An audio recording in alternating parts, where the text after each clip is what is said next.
Hello दोस्तों। आज हम शुरुआत कर रहे हैं अपने नए सेशन की। भारतीय संविधान का इतिहास।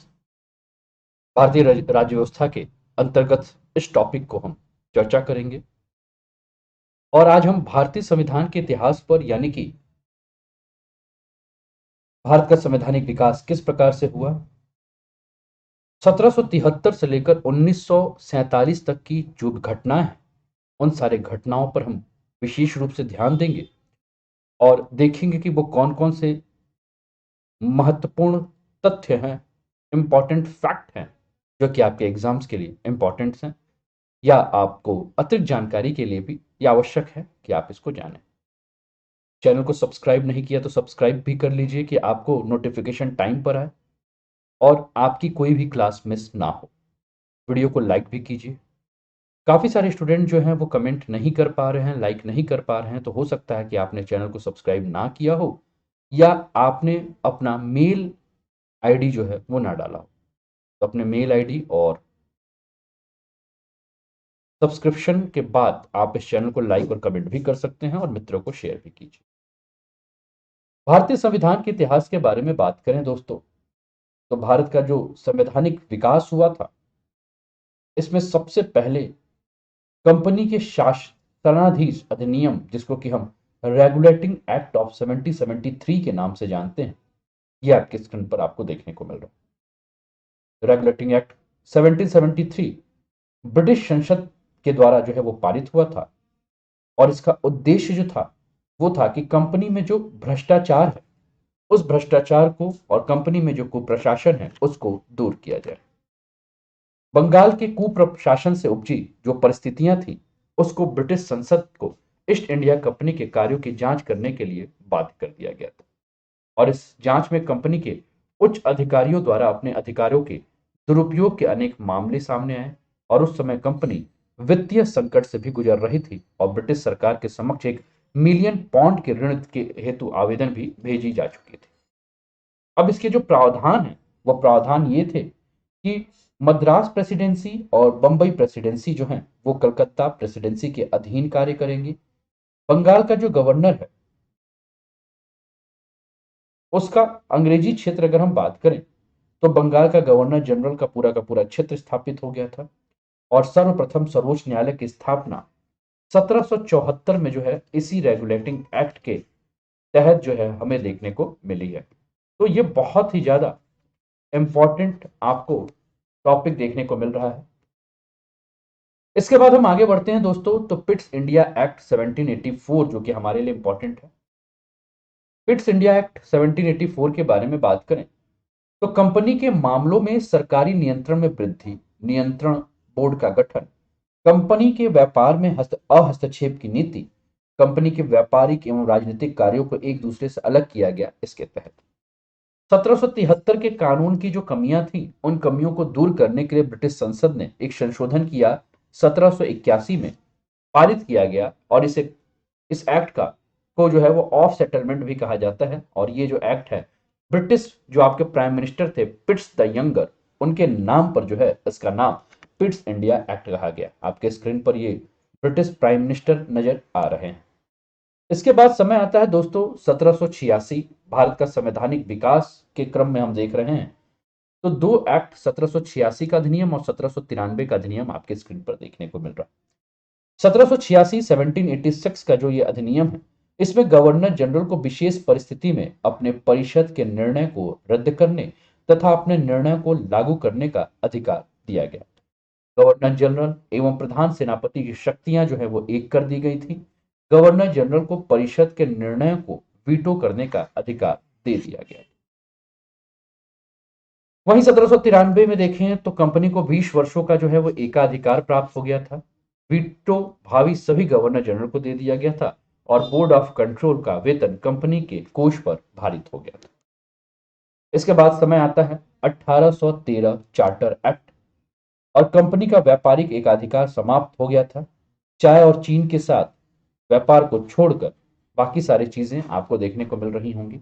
1813 कंपनी को अगले 20 वर्षों के लिए भारतीय प्रदेशों तथा राजस्व पर नियंत्रण का अधिकार मिल गया और प्रथम बार शिक्षा का जो खर्च है वो प्रति वर्ष 1 लाख रुपए करने का प्रावधान जो है वो इसी अधिनियम, इसी एक्ट यानी कि चार्टर एक्ट 1813 के तहत किया गया। आगे बढ़ते हैं दोस्तों, 1833 चार्टर एक्ट। और 1833 के चार्टर एक्ट के बारे में बात करेंगे तो ये फाइनल स्टेप था ब्रिटिश इंडिया के सेंट्रलाइजेशन यानी कि केंद्रीकरण की तरफ एक नया मार्ग था। कंपनी के सभी वाणिज्यिक अधिकार जो हैं वो समाप्त कर दिए गए थे। It ended activities of company as commercial body which become purely administrative body. It provided interest for his majesty his heirs and successors. तो उसमें बंगाल का गवर्नर जो है वो अब समूचे भारत का गवर्नर जनरल बन गया। कानून बनाने के लिए गवर्नर जनरल की परिषद में एक विधि सदस्य सम्मिलित हुआ और पहला जो विधि सदस्य था वो था आपका मैकाले। तो आपको ये याद भी रखना है। और मैंने पहले ही कहा कि कंपनी के जो अधिनियम है उसको जो है वो राइट टू गवर्न जो है वो अगले 20 साल तक के लिए जो है वो क्या कर दिया गया, बढ़ा दिया गया था। गवर्नर जनरल ऑफ बंगाल जो है वो गवर्नर जनरल ऑफ इंडिया बन गया था और गवर्नर ऑफ मद्रास और बॉम्बे जो है उनको क्या किया गया था, उसके जो भी आपके लेजिस्लेटिव पावर थे उसको डिप्राइव कर दिया था, है ना। यानी कि उनसे जो भी कानून बनाने के जो अधिकार थे बॉम्बे और मद्रास प्रेसिडेंसी से वो छीन लिए गए। आगे बढ़ते हैं, 1853 की हम बात करते हैं। East India company for unlimited times के लिए इनका गठन और फर्स्ट इंडियन सिविल सर्विसेज की शुरुआत, फर्स्ट टाइम पार्लियामेंट्री गवर्नमेंट थी। तो नियंत्रण बोर्ड और उसके अन्य पदाधिकारियों का जो वेतन है वो निश्चित किया गया, जो कि कहा गया कि सरकार के द्वारा दिया जाएगा और धन जो है कंपनी देगी। और डायरेक्टरों की संख्या जो है वो 24 से घटाकर 18 कर दी गई और 6 सदस्य जो है उसमें क्राउन के द्वारा मनोनीत किए जाएंगे, ऐसी बातें इसमें कही गई। इसके बाद अगर हम बात करें तो इसके अंतर्गत हम ये और भी कह सकते हैं कि चार्टर एक्ट 1853 के बारे में, तो ये लास्ट सीरीज था चार्टर एक्ट का, जो कि ब्रिटिश पार्लियामेंट ने जो 1793 से लेकर 1853 तक जो है पास किया था। सेपरेट लेजिस्लेटिव और एक्सिक्यूटिव फंक्शन थे गवर्नर जनरल ऑफ काउंसिल्स के लिए और इसको मिनी पार्लियामेंट के नाम से भी जाना जाता है। 1853 के charter open competition for selection of civil servant and anyone can come. Macaulay committee was set up in 1854। Macaulay committee का गठन किया गया 1854 में। Time is not specified unlike the previous charter act, clear indication that company rule can be terminated at any time। तो ये 1853 की कुछ बातें थी जो कि आपकी स्क्रीन पर थी। आगे बढ़ते हैं, गवर्नमेंट ऑफ इंडिया एक्ट 1858 के बारे में, भारत सरकार अधिनियम उन 1858 के बारे में अगर हम बात करें तो इसके अंतर्गत हम क्या देखेंगे, तो भारत ब्रिटिश कॉलोनी बन चुका था। 2 अगस्त 1858 को ब्रिटिश सरकार ने भारत सरकार अधिनियम पारित किया था और इसी एक्ट के जरिए भारत का शासन ब्रिटिश क्राउन के पास चला गया था। इसी एक्ट के बाद लॉर्ड कैनिंग भारत के पहले वायसराय बनाए गए थे। आपके स्क्रीन पर ये लॉर्ड कैनिंग नजर आ रहे होंगे। तो कुल मिलाकर हम इसके बारे में अगर संक्षेप में कहें तो हम कह सकते हैं कि ब्रिटिश ताज के शासनाधीश अधिनियम ये बन गया था। भारतीय प्रशासन का नियंत्रण कंपनी से छीनकर ब्रिटिश राज को मुकुट को दे दिया गया था। भारत राज्य सचिव, board of director, board of control, दोनों के समस्त अधिकार भारत राज्य सचिव को जो है वो प्रदान कर दिया गया था और भारत के गवर्नर जनरल का नाम बदलकर वायसराय कह दिया गया था, जो कि भारत में ब्रिटिश क्राउन यानी कि ताज के प्रत्यक्ष प्रतिनिधि के रूप में काम कर रहे थे। 1861 अगला जो अधिनियम है भारत परिषद अधिनियम का, जिसमें वायसराय को आपातकाल में अध्यादेश जारी करने की शक्ति दे दी गई थी और कहा गया था कि जो वायसराय अध्यादेश जारी करेगा उसको लागू करने की जो अधिकतम अवधि होगी वो 6 महीने की होगी। भारतीय परिषद अधिनियम 1861 का निर्माण देश के प्रशासन में भारतीयों को शामिल करने के उद्देश्य से बनाया गया था और इस अधिनियम में सरकार की शक्तियों और कार्यकारी व विधायी उद्देश्य हेतु गवर्नर जनरल की परिषद की संरचना में बदलाव किया गया और यह प्रथम अवसर था जब गवर्नर जनरल की परिषद के सदस्यों को अलग अलग विभाग सौंपकर विभागीय प्रणाली की शुरुआत की गई। इस अधिनियम के अनुसार बंबई व मद्रास के परिषदों को अपने लिए कानून एवं उसमें संशोधन करने की शक्ति पुनः प्रदान कर दी गई थी और बंगाल में 1862 में, उत्तरी पश्चिमी सीमा प्रांत में 1886 में और बर्मा में व पंजाब में 1800 संसद में परिषदों की स्थापना की गई। ये बहुत ही इंपॉर्टेंट आपके लिए लाइन है जो कि मैं अंडरलाइन भी कर दे रहा हूं, इसको आप ध्यान रखिएगा। आगे बढ़ते हैं दोस्तों, उसके पहले कुछ और भी बातें इसमें जोड़ दें तो लॉर्ड कैनिंग जो है उनको वायसराय की परिषद को कानून बनाने की शक्ति प्रदान की गई थी और लॉर्ड कैनिंग को विभागीय प्रणाली दी गई थी। वायसराय की कार्यकारी परिषद का विस्तार किया गया था और बंबई और मद्रास, जिसपे मैंने कहा कि फिर से उनको अधिकार जो प्रदान कर दिए गए थे कि वह क्षेत्र में फिर से कानून बनाने सके।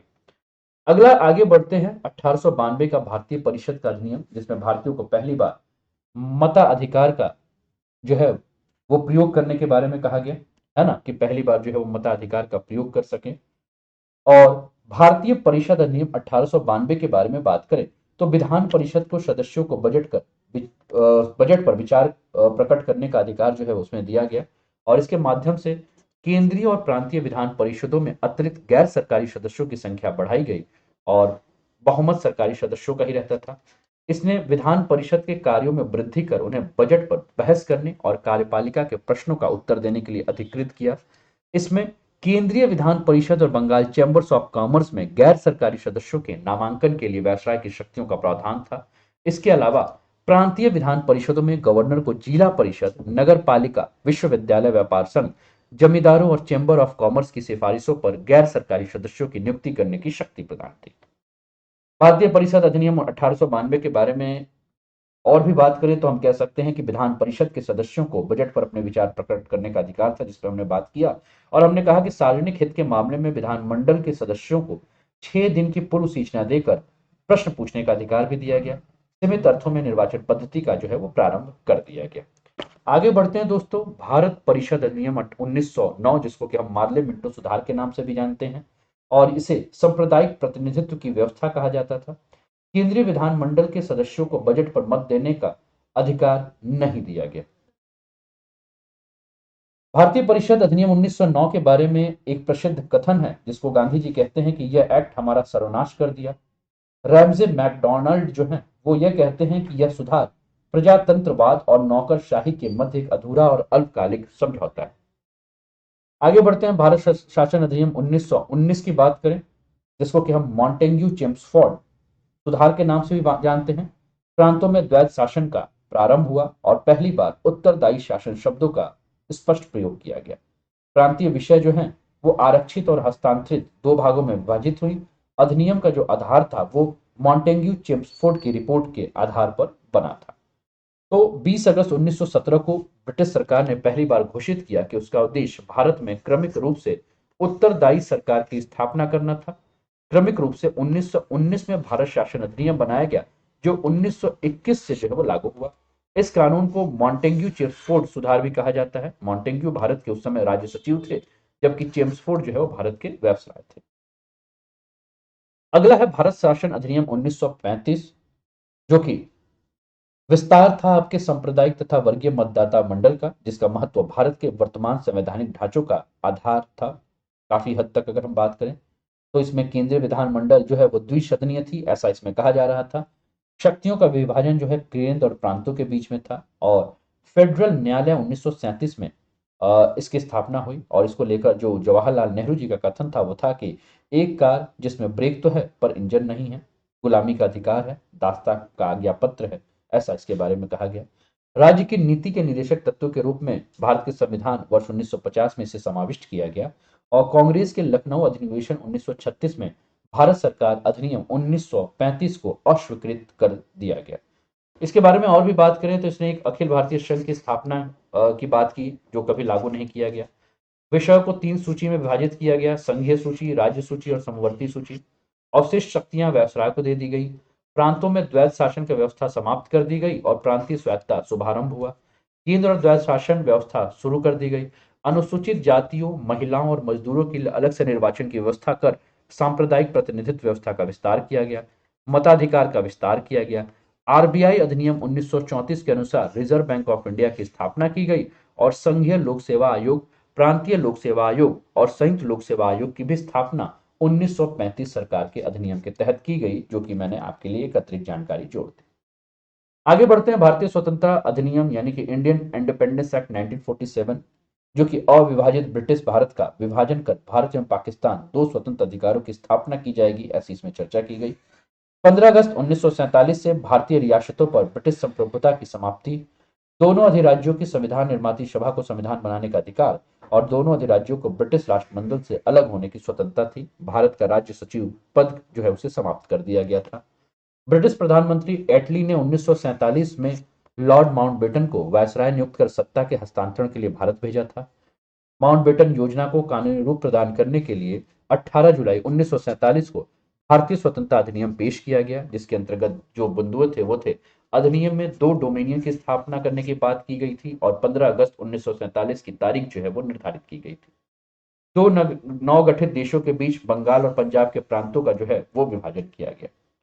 कुछ और भी इंपॉर्टेंट यहाँ से आपके लिए फैक्ट जो है वो मैं एक बार आपसे बोल दूं, उसको याद रखिएगा। बंगाल का प्रथम गवर्नर जनरल वॉरेन हेस्टिंग्स था। प्रधान सेनापति की शक्तियां सर्वप्रथम प्राप्त थी लॉर्ड कर्नवालिस को। भारत के प्रथम गवर्नर जनरल थे लॉर्ड विलियम बेंटिंग। कानून निर्माण में भारतीय प्रतिनिधियों को शामिल करने की शुरुआत हुई थी भारतीय परिषद अधिनियम 1861 के द्वारा। बर्मा को भारत से अलग किया गया वर्ष 1937 में। सर्वप्रथम उत्तरदायी शासन शब्द का प्रयोग किया गया भारत सरकार अधिनियम 1919 में। भारतीय रिजर्व बैंक की स्थापना की गई भारत सरकार अधिनियम 1935 के द्वारा। संविधान सभा की सर्वप्रथम मांग थी स्वराज पार्टी ने की थी 1934 मई में। सर्वप्रथम भारत में संविधान सभा के गठन का विचार देने वाले व्यक्ति थे एम एन रॉय, जिन्होंने अपना विचार 1934 में दिया था। भारतीय राष्ट्रीय कांग्रेस में पहली बार संविधान सभा की मांग वर्ष 1934 में की गई और भारतीय संविधान सभा चुनी गई अप्रत्यक्ष निर्वाचन के द्वारा। तो दोस्तों ये रहा आपका इंडियन पॉलिटी, और इंडियन पॉलिटी का ये टॉपिक आपके इतिहास में भी इंपॉर्टेंट रहेगा, तो ध्यान रखिएगा। हिस्ट्री और पॉलिटी दोनों का ये टॉपिक जो है वो आपके लिए इंपॉर्टेंट है। तो हम लोगों ने जो है ये चर्चा की आपके साथ। आपके साथ जो चर्चा थी वो भारत का संवैधानिक विकास जो है उस पर चर्चा थी। अगले सीरीज में हम जल्द ही इसके आगे बढ़ेंगे और पॉलिटी को जो है वो आने वाले कुछ दिनों में हम कंप्लीट कर देंगे, जिससे कि आपको हेल्प मिलेगा। ये क्रैश कोर्स है दोस्तों, जो कि आगामी परीक्षाओं को ध्यान में रखते हुए है, तो इसका आप लाभ उठा ही रहे होंगे और इसका लाभ अपने मित्रों तक भी पहुंचाए। अभी तक आपने शेयर नहीं किया तो अपने मित्रों के पास भी शेयर कीजिए, उनसे भी आग्रह करें कि वो भी इस वीडियो का लाभ उठाएं। और चैनल को से सब्सक्राइब करने और बेल आइकन दबाने के लिए भी आप गुजारिश कर सकते हैं। तो चलिए मिलते हैं फिर अगले सेशन में। तब तक के लिए आप अपना ध्यान रखिए, स्वस्थ रहिए, मस्त रहिए, तंदुरुस्त रहिए। जय हिंद, जय भारत।